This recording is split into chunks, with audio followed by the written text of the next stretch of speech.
Like, comment, and subscribe.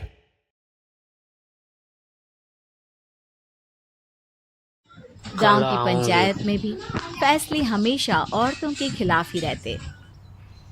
मैं जो फैसला सुनाता हूँ वो भगवान की आज्ञा होती है। इस लड़के ने अपने मन से शादी करके अच्छा नहीं किया। लड़के को घर भेज दो और इसकी शादी इसकी जाति की किसी लड़के से करवा दो। लेकिन ये लड़की, इसे तो गांव के बाहर निकाल दो। नहीं नहीं जमींदार साहब, ये क्या बोल रहे हैं? ऐसा नहीं हो सकता। मेरी बेटी मासूम है, इसे अच्छे बुरे की समझ नहीं है। अरे कहाँ जाएगी ये बेचारी? कहाँ जाएगी? इतनी चिंता है तो पूरे परिवार का गांव निकाला कर देते हैं। बेचारे पूरे बसे बसाए परिवार को गांव छोड़ना पड़ता है। चाहे जो हो, अगर बेटियों को कंट्रोल नहीं कर सकते तो गांव में रहने का कोई मतलब नहीं है।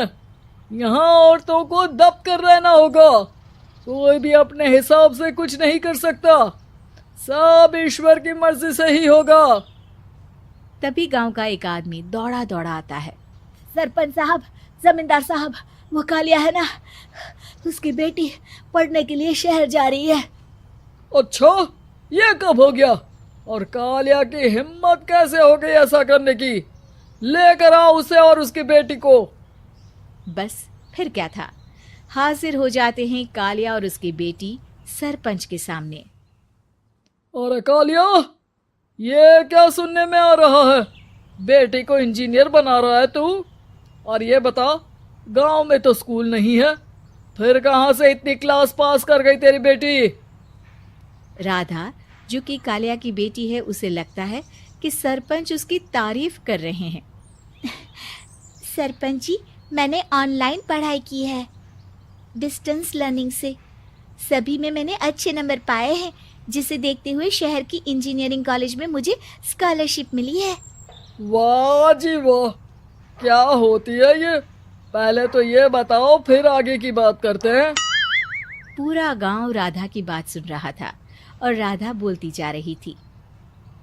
तो ऐसे मैं फ्री में एक अच्छी शिक्षा लेकर गांव में जो कुछ परेशानियां हैं, जैसे बिजली, पानी और इंटरनेट जैसी समस्याओं के लिए काम करूंगी। मैं गांव को शहर से जोड़ने के लिए पुल का निर्माण करवाने का प्रस्ताव रखूंगी। मुझे पूरी उम्मीद है कि जल्द ही हमारा गांव भी तरक्की की राह पर चल पड़ेगा। राधा की बात सुनकर सारे गांव वाले ताली बजाने लगते हैं। सरपंच को समझ नहीं आता कि वो क्या करे।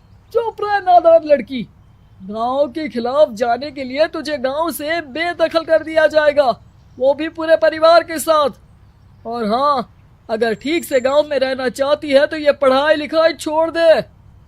हम तेरे लिए गांव का कोई होनहार लड़का देखेंगे।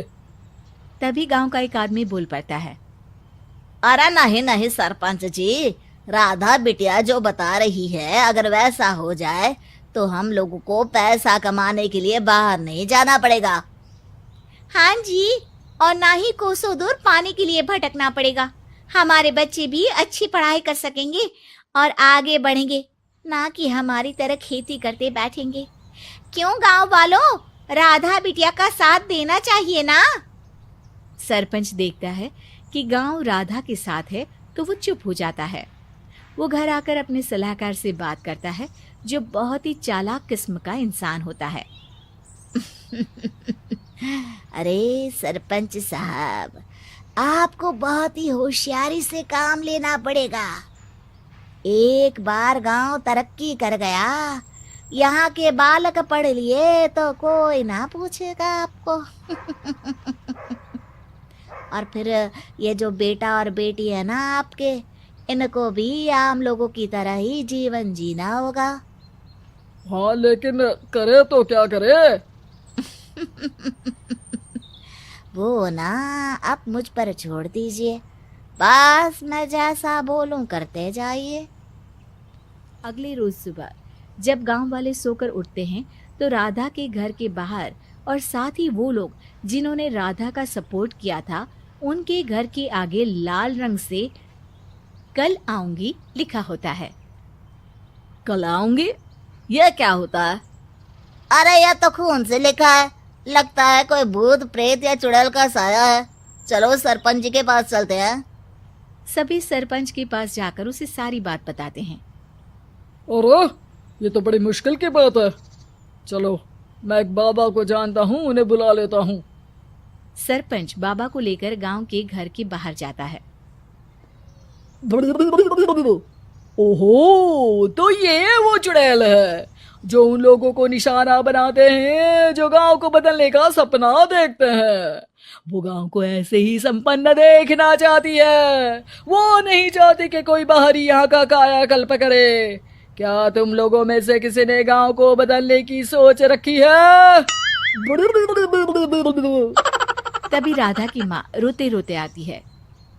मेरी राधा घर से गायब हो गई है। अरे कोई तो बचाओ, मेरी बच्ची कहाँ गई?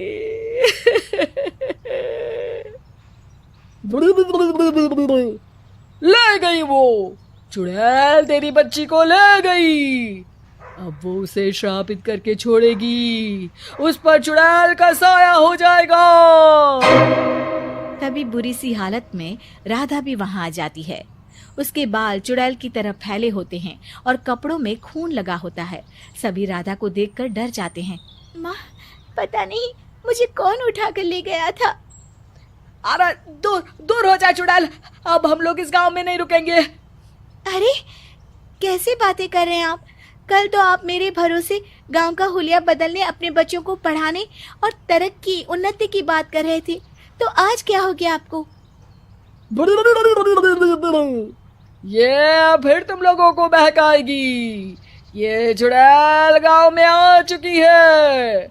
ऐसे ही ये तुम्हारे घर के बच्चों को भी ले जाएगी। गांव वाले राधा को गांव से बाहर निकाल देते हैं। उसके माँ बाप रोते रहते हैं, लेकिन गांव वाले नहीं मानते। मैं भी अपनी बहन के साथ गांव के बाहर रहूंगा, लेकिन वो पढ़ाई नहीं छोड़ेगी। वहीं सरपंच के घर पर सलाहकार कहता है।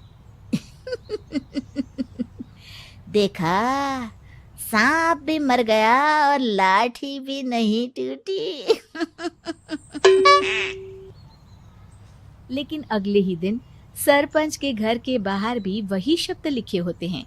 और फिर सरपंच की बीवी कहती है, हमारी बेटी को किसी ने अगवा कर लिया है। तभी राधा का भाई वहां आ जाता है। अरे गांव वालों, मैंने सरपंच जी की बेटी को देखा था। वो चुड़ैल उसे उठाकर ले जा रही थी। अरे क्या मजाक कर रहे हो? नहीं नहीं सरपंच जी, आप नहीं जानते। वो चुड़ैल अब आपकी बेटी में आ जाएगी, जैसे राधा के अंदर आ गई थी। तभी सरपंच की बेटी वैसी ही हालत में वहां आती है जैसे राधा आई थी। पापा, पता नहीं कैसे मैं गायब हो गई थी। चुड़ैल, इसके अंदर भी चुड़ैल का साया है, मारो इसे। अरे नहीं नहीं, इसे भी राधा के पास गांव के बाहर ही भेज दो। अरे चुप रहो, मेरी बेटी कहीं नहीं जाएगी और चुड़ैल वुड़ैल कुछ नहीं होता है। अरे कैसे बात कर रहे हो सरपंच जी? आप तो बोल रहे थे कि आपका फैसला भगवान का ज्ञान होता है, तो अपने पर बात आई तो अब आप ऐसे बोल रहे हैं। अरे ना ना ना, आपको अपनी बेटी को त्यागना ही होगा। अरे बुलाओ बाबा को। राधा का भाई बाबा को ले आता है, जिसे अब गांव वालों के डर के कारण सच बोलना पड़ता है। मैं कोई बाबा नहीं हूँ, मैं तो मोची था। ये सलाहकार महोदय ने मुझे कहा था एक्टिंग करने को। अब वो मुझे पैसे देने वाले हैं। अब मुझे माफ कर दो। गलती हो गई, मुझे माफ कर दो।